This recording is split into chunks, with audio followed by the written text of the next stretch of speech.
Yeah, football season ended 2 months ago, and draft day is a long way away, so it makes sense to release this movie in April.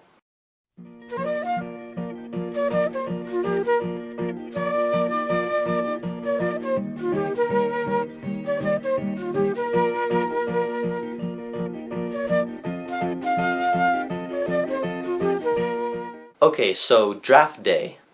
Superman's adoptive father is back to the big screen, and this time he's not dealing with Superman giving him fatherly advice. This time he's dealing with draft day. He's the general manager for the Cleveland Browns, and it revolves around him getting the #1 pick of the draft. The time frame takes 1 day, and it shows how a lot can happen in 1 day. What made me go see this movie is because of Kevin Costner, and we all know who Kevin Costner is. He makes some really good sports movies, such as Field of Dreams. Hey Dad, want to play a game of catch?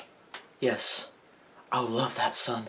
Oh, you know that shit made you cry. You can tell in this movie Kevin Costner's character deals with a lot of stress dealing with the draft day and dealing with other problems as well. He's dealing with pressure because since his dad just passed away in the movie, he feels he has big shoes to fill. And that he just got his girlfriend, played by Jennifer Garner, pregnant, and they're gonna have a baby. Some cold hard facts, ladies, but your man will choose football over your baby. Babe, I think I'm gonna have a baby. Can't worry about that right now, baby. It's draft day. And that's how it's just gonna go, ladies. It's in our nature. Now, draft day was pretty interesting because it showed the behind scenes of how people deal with the draft day. And it shows how fans are really, really hardcore about the draft day. If a general manager made a really bad mistake, they'd do some crazy shit. There are some hardcore football fans out there, and I'm not a football fan at all. I'm more of a baseball fan, Angel fan. And of course, we don't see the draft day until the very end of the movie. And about 3/4 of the movie shows the setup to the draft day.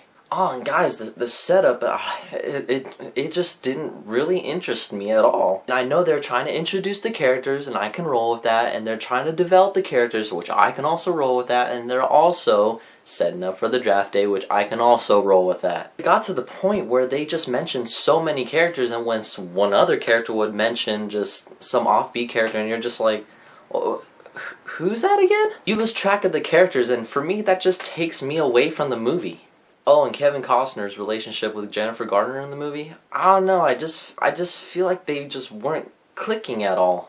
The whole movie they're fighting because they're trying to figure out what to do with the baby and the draft day because draft day is more important than the baby. Oh, how sad is that? Get past the 3/4 of the movie and you get to the draft day, and I thought this part was really awesome. It's really cool to see how draft day works when they're all making these decisions. That part drew me in, but I got lost a little bit because I'm not really a football fan. Draft day was an average sports movie. The first 3/4 were kind of boring, and I know it's trying to set up everything, but I'm like, I want to get to the draft day, but when he does get to the draft day, it was awesome. Everyone in the movie did really good, and Kevin Costner was really good, Jennifer Garner was really good, and so was Dennis Leary in the movie. He was really good.